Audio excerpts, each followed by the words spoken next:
నేను చాలా మీటింగుల్లో చెప్పాను, రాయలసీమ రాళ్లసీమ కానీయను, రాయలసీమని రతనాల సీమగా చేసే బాధ్యత నాదని చాలా స్పష్టంగా హామీ ఇచ్చా.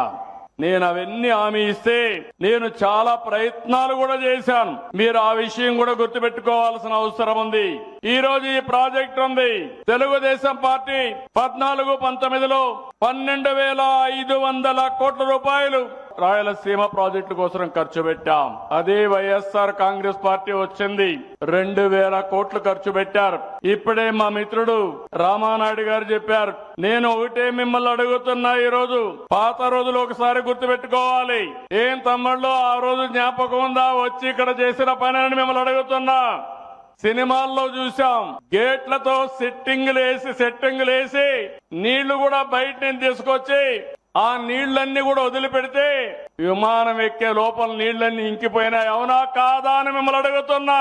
గుర్తుంటే చేతులు పైకెత్తండి. అబద్ధాలు చెప్పడంలో దిట్ట ఆ పార్టీ. అసాధ్యమైన పనుల్ని సాధ్యం చేయడం ఎన్డీఏ.